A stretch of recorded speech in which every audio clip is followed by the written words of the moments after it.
más que toda la discusión fue cuáles son los libros que no debemos incluir. Y hubo discusión de unos pocos libros del Antiguo Testamento.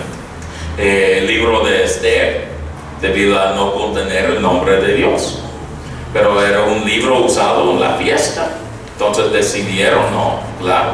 El libro de Cantares, debido a, pues es un poco difícil leerlo en forma pública, entonces pensaban no, pero a lo mejor es el amor de Dios para su pueblo Israel. Entonces, ¿cuál fue la última vez de leer este libro en el foro público del culto? No, leemos unos versículos y luego pasamos y leemos otro versículo, no, pero hubo discusiones, pero decidieron, estos son los libros tan inspirados que tenemos que mantener estos en la Biblia para nosotros. Entonces, más o menos al fin del primer siglo, todo fue decidido. Jerónimo, al ir a Belén, vivir ahí 18 años, decidió, estos son los libros que los cristianos deben aceptar y nada más. Al hacer la traducción de la Vulgata, la cosa es que, pero debido a la presión de la iglesia, él hizo traducción de los libros apócrifos, aún al no pensar que fueron escrituras sagradas. Qué interesante. Jerónimo tenía pues una mente tremenda. Él rechazó los libros apócrifos. Sí. Entonces, quizás da un poco de respuesta. Deben tener cuidado porque mi esposa dice que yo tengo la tendencia con la pregunta de decirle cómo se construye el reloj en vez de decirle si estoy describiendo cómo se construye el reloj, párame y dice no, apenas yo quiero saber el tiempo, la hora, qué hora es. Okay. Ya llegamos al fin de entonces yo voy a comenzar con Génesis en la segunda sección, porque según el horario yo creo que ya tenemos un receso, o estoy mal en el horario, yo creo a las 9:40, ¿verdad? 9:40 dice. Soy muy norteamericano, ya tenemos el receso. Vamos a comenzar de nuevo con esta sesión. En el principio creó Dios los cielos y la tierra. Es un libro tremendo, el libro de Génesis forma la base para todo el resto de la Biblia en muchos sentidos, debido a la importancia de saber cómo ocurrió estos eventos, cómo entró la maldad en la tierra, quién es el creador, hay un creador, hay varios creadores, cuáles son. Este libro nos da la base para este tipo de enseñanza. Y entonces vamos a mirar algunos aspectos de este libro. El título viene de la primera palabra en la Septuaginta, Génesis, es decir, el comienzo. Lo interesante es que así comienza también el Evangelio de Juan, porque Juan está hablando de otro comienzo. En el principio era ¿qué? El verbo. Y el verbo era con Dios y el verbo era Dios. Amén. Entonces hay un paralelo entre esta parte de Juan y el libro de Génesis. Es el impacto del libro de Génesis, porque un judío no puede pensar en Dios sin pensar en las palabras de este libro. Entonces al pensarlo en forma breve, tenemos los primeros 11 capítulos como historia primordial, es decir, es una historia antes del tiempo de tener escritos arqueológicos aún a veces para saber más. Entonces es un tiempo primordial. También hay 4 historias principales ahí: la creación, la caída, la inundación y el Torre de Babel. Luego tenemos 12 a 50, historia patriarca. Hay 4 historias: Abraham, Isaac, Jacob y José. Entonces tenemos estos 4 y 4 en cada parte. Se ve la división bien clara en eso. Yo voy a dejarles con copias electrónicas. Si tienen una memoria, te lo pasaré con mucho gusto, los PowerPoints. Okay. Amén. En cuanto al autor, ya hablamos de entonces yo no voy a gastar mucho tiempo sobre eso. Pero la verdad es que probablemente Moisés escribió la mayoría. Okay. Hay unas indicaciones de que otros tenían papel. Ur de los caldeanos, pues los caldeanos vienen después. Habla de los reyes de Edom, antes de que hubo un rey reinado sobre los israelitas. Implica que ellos saben de un tiempo cuando hay un rey. Pero son cosas pequeñas. Es la redacción después para poner todo en un estilo propio para el tiempo.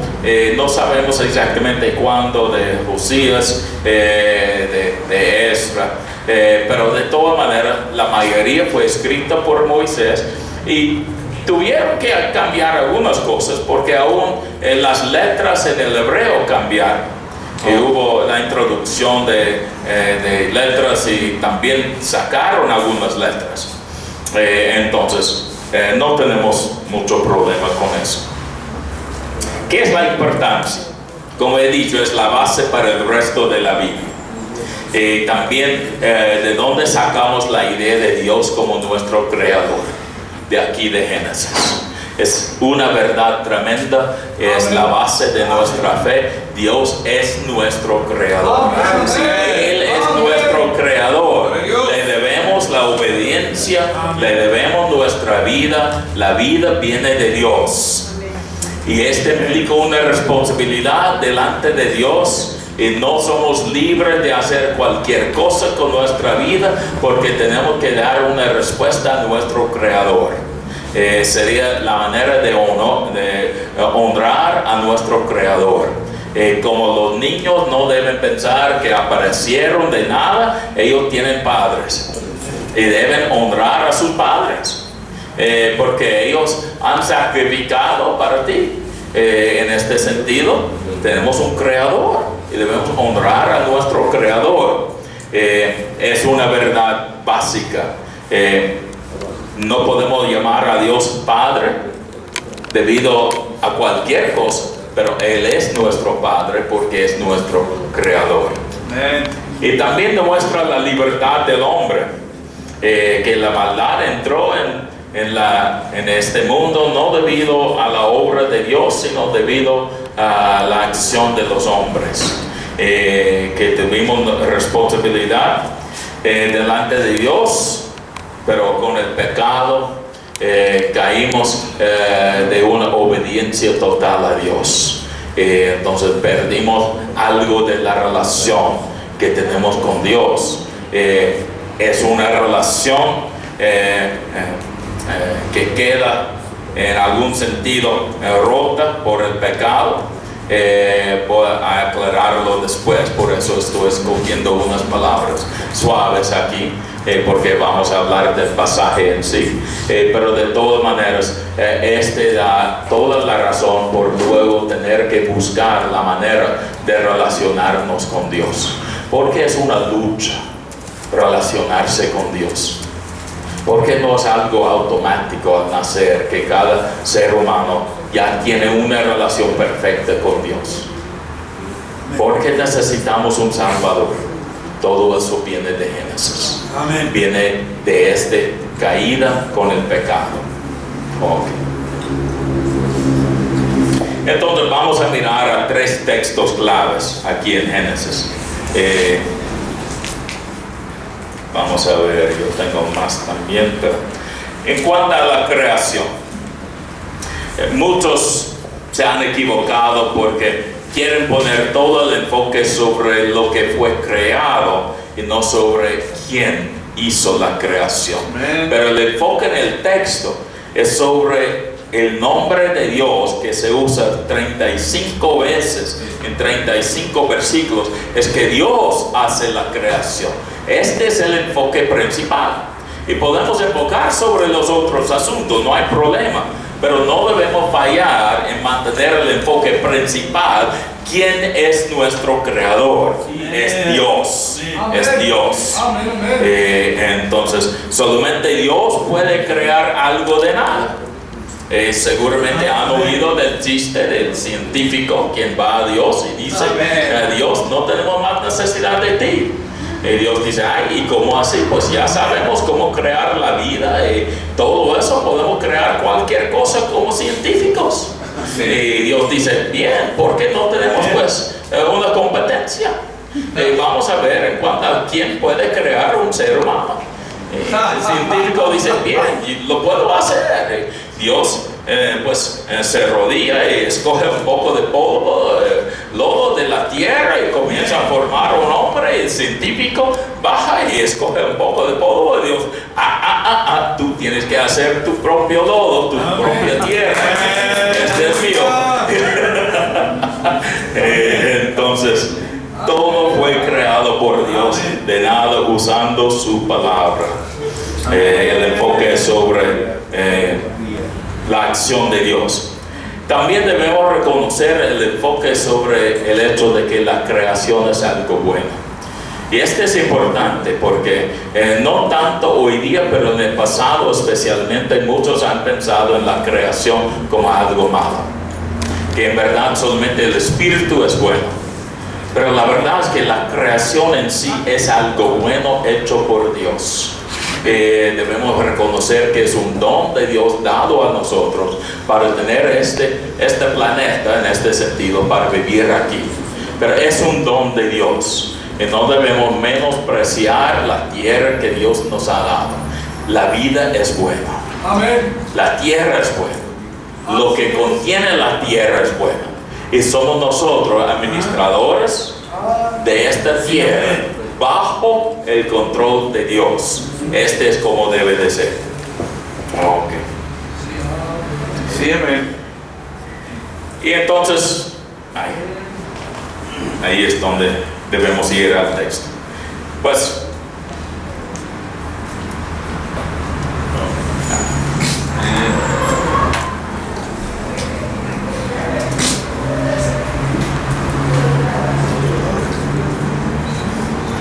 al pensar en el libro, yo no voy, debido al tiempo, no voy a enfocar sobre todo eso.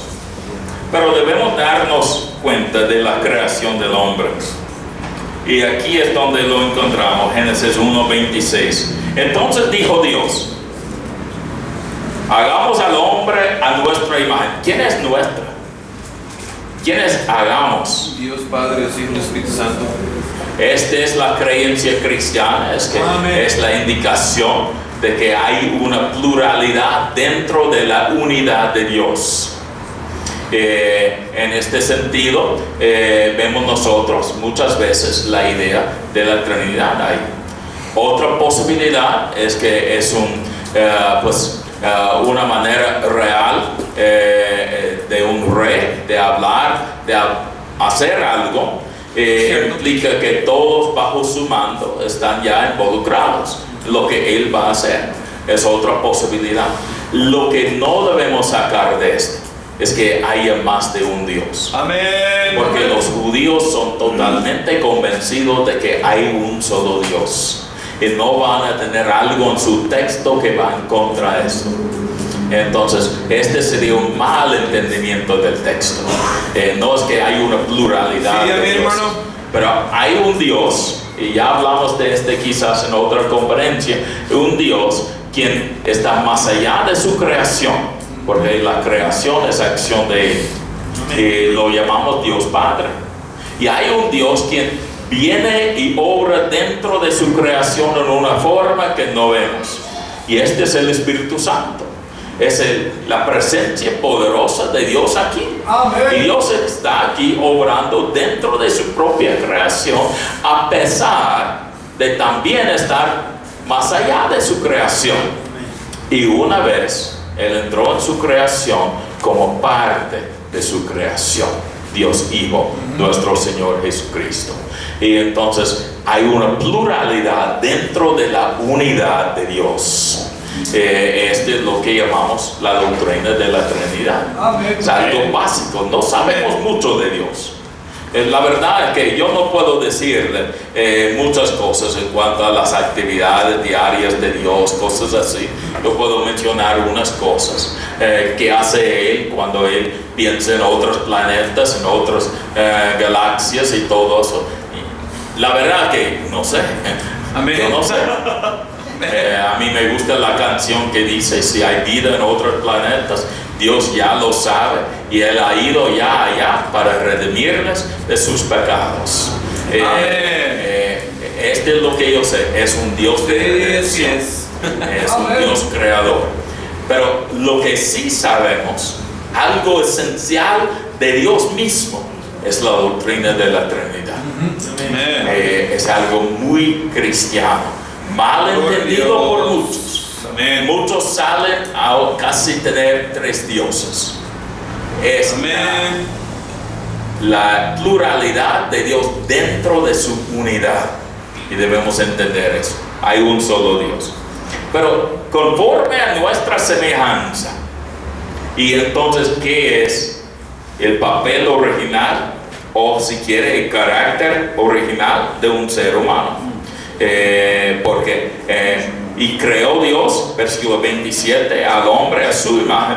A imagen de Dios lo creó, varón y hembra los creó. Entonces todos somos en la imagen, hechos en la imagen, semejanza de Dios, hombres y mujeres. No es solamente hombres, mujeres también. No es solamente mujeres, son hombres también. Y entonces somos parte de la creación de Dios, y hay una parte de Dios que se ve en la madre, que no se ve en el padre, y también hay parte de Dios que se ve en el hombre, que no se ve en la mujer. Así vemos que todos somos hechos en la imagen y semejanza de Dios. Entonces, ¿qué debe ser la meta de la vida nuestra? Reflejar correctamente la imagen y semejanza de Dios. Y sin pecar. Este es lo que ocurre. Fíjense en cuanto a Hebreos. ¿Qué dice en cuanto a Jesucristo? Él es el carácter en pronta, exacta de Dios. Es decir, es la imagen y semejanza perfecta de Dios. Jesús en este sentido demuestra lo que un ser humano debe de ser si es un ser humano sin pecado. Una relación total con el Padre, reflejando 100% la imagen y semejanza de Dios, que es la meta de la salvación, pues, es volvernos a este estado. Es que seamos transformados para que reflejamos correctamente la imagen y semejanza de Dios. Según el Nuevo Testamento lo podemos decir, debemos estar como Jesús, porque Él lo hizo correctamente 100% del tiempo. Y entonces este es la meta de la redención, y viene de aquí de Génesis. Es volver al propósito original para el ser humano. Luego hay una caída que ocurre. Lo que algunos no anoten aquí es que tenemos la tendencia de querer ser dioses.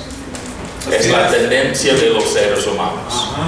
Queremos nosotros definir las cosas para nuestra propia vida sin de que nadie más tenga autoridad sobre nosotros. El rechazo de la autoridad al final es un rechazo de Dios. Debemos darnos cuenta. Si uno nunca quiere que otro tenga autoridad sobre sí mismo, probablemente no va tampoco a permitir que Dios tenga autoridad sobre sí. Así es, hermano. Entonces debemos darnos cuenta. Por eso es tan importante en los hogares que los niños aprenden a respetar la autoridad de los padres, porque si no respeten a los que los aman tanto en este mundo como seres humanos, ¿cómo van a aprender a amar a Dios? Porque Él es la autoridad también total de este mundo, para todos nosotros, nuestro Padre Celestial. Entonces están ahí, y la primera cosa es que esta serpiente causa un poco de duda, porque dice, la mujer responde que esto es lo que han de hacer. Mira al versículo: no moriréis, sino que sabe Dios que el día que comáis de él, serán abiertos vuestros ojos y seréis como Dios, sabiendo el bien y el mal.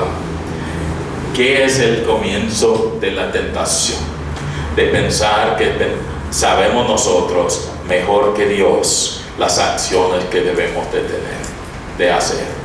Este es el comienzo del pecado, de pensar, no, la autoridad de Dios quizás es buena para otros, pero para mí hay excepciones. Y ahí viene Satanás, yo voy a decir Satanás, este serpiente, causa duda. ¿De verdad Dios quiere lo mejor para ti? ¿De verdad este va a hacerte daño? Pero la verdad es que el pecado siempre nos hace daño, siempre nos causa problemas adentro con nosotros mismos, causa problemas con los demás, siempre conlleva su pena el pecado, el juicio, el pecado. Y entonces lo que a veces yo creo miramos y no vemos es que echamos la culpa a las damas aquí, ¿verdad? Porque ella está ahí comiendo. Mira el versículo 6, la parte final. Y dio también a su marido, el cual comió así como ella. Pero ¿dónde está él? Él está ahí al lado de ella. Él está haciendo lo que un buen hombre debe de hacer. Yo creo que esa es una mala idea, mujer, pero yo voy a mirar para ver lo que te pasa. Y entonces el hombre está ahí mirando para ver qué va a pasar a esta mujer. Pues ella no murió, lo haré. Entonces la mujer sabe que estamos aquí como observadores, no tomamos la iniciativa, pero estamos aquí bien para seguirles cuando ustedes nos guíen en direcciones que a nuestro parecer no son malas. Sí, amén. Pero son malas muchas veces. No, el hombre está ahí mismo. Sí, no es que ella ha de llamar a este hombre, él está ahí escuchando a todo eso y no dice nada. Él no levanta su voz para decir, no debes hacer Claro, quizás él ya sufrió la pena por hacerlo. No vamos a ir, no lo dice el texto así. Esta es la caída del hombre. Entonces, ¿por qué existe la maldad en este mundo? Según la Biblia, la maldad existe debido a las decisiones de los seres humanos. Sí. Y debemos darnos cuenta de que no hay otra posibilidad que otros han dado, otra sugerencia que define la existencia de la maldad mejor que esto. No hablamos de las cosas de la naturaleza, porque Dios ha creado este mundo de tal manera que al tener tanta energía que surge, ha de tener alguna manera para aliviar esta energía. Esta energía sale con un volcán, sale con un volcán, sale con un terremoto, cosas así. Pero es mejor que sale repetidamente que ahorrar toda esta energía por 10 años. ¿Qué tipo de huracán sería en 10 años al no haber tenido ningún huracán? Pero uno sume toda la fuerza de 10 años de huracanes a un solo huracán. La ciudad de Nueva Orleans pues sería ya parte del mar. Porque ya sufrimos suficiente con apenas el huracán Katrina, que sería un huracán de 10 años de fuerza, ¿no? ¿Qué de un terremoto? Al tener un terremoto fuerte apenas cada 100 años en una sola parte del mundo, guardando toda la fuerza para que haya un solo terremoto de un tamaño de 20 en la escala, en vez de 6 o de 5 o de 8, porque uno de 9 ya es un catástrofe para nosotros. Es algo horrible para ver, pero Dios lo ha hecho para que la energía de la naturaleza puede pues aliviarse por medio de estas cosas, y a veces estamos en la vía de entonces salimos dañados, pero la verdad es que no es la maldad en sí, es otra cosa, este es el alivio de las fuerzas de la naturaleza. La maldad peor de este mundo es la maldad hecha por los hombres, es la maldad de Estado al matar 30,000 de sus propios ciudadanos. 30,000, más que Hitler. ¿Qué cosa es esta? Es la maldad de ver en el mundo hoy día tanta violencia como ustedes tienen aquí en México. Lo pasamos en Colombia cuando vivimos allá. Y nadie debe pasar la vida bajo las amenazas de muerte, bajo la violencia que está por todos lados, con un desrespeto para la vida humana. No debe ocurrir, y todo eso se debe a Dios. No, se debe a las decisiones de los seres humanos, las acciones de los seres humanos. Entonces, ¿cómo es la manera de cambiar el mundo de toda esta maldad? Es cambiar los seres humanos. No es un cambio de Dios, es un cambio en nosotros. Y por eso tenemos la redención, buscando volver a este estado original de reflejar correctamente la imagen y semejanza de Dios. Es lo que Él quiere hacer en nosotros, para que nos tratamos los unos a los otros como debemos, como Dios nos trata a nosotros. Entonces, viene de esta parte. Yo quiero mirar a otro texto también, aunque yo sé que el tiempo va corriendo. Vamos a... No, podemos mirar en otro caso. ¿Qué ocurre aquí en el capítulo 22? ¿Qué ocurre aquí? Y no es Abraham tiene dado por Dios: toma ahora tu hijo, tu único, Isaac, a quien amas, vete a tierra de Moría y ofrécelo ahí, holocausto sobre uno de los montes que yo te diré. ¿Qué cosa? ¿El sacrificio de un niño? ¿Qué es ¿Pero qué están haciendo ya allá en esta parte del mundo? Los profetas nos dicen Jeremías, Ezequiel nos dicen que en el valle, allá, es el valle que llamamos después el valle de Gehenna, que ahí ofrecían sacrificios a unos dioses falsos. ¿Qué es Y al parecer es el costumbre. Acaban los arqueológicos de descubrir otra casa con un montón de bebés sacrificados en la construcción de la casa. Hubo en otro tiempo descubierto ahí en Israel, cerca de la costa donde vivían los filistinos. Tenían más de 100 bebés sacrificados al edificio, metidos en el muro. Entonces, ¿qué cosa es eso? Era una cultura con práctica de sacrificios humanos. Sí, es bueno.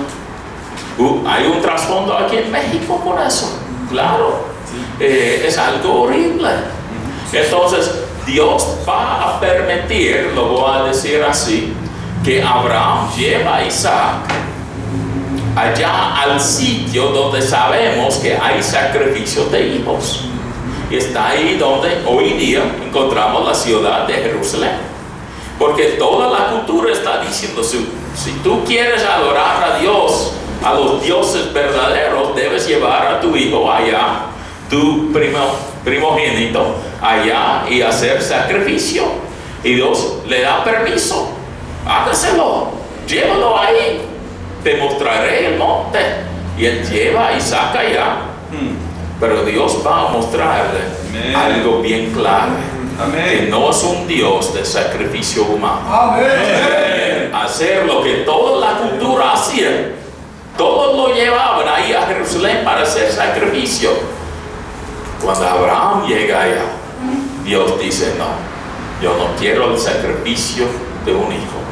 Y él provee un animal para que haya otro sacrificio.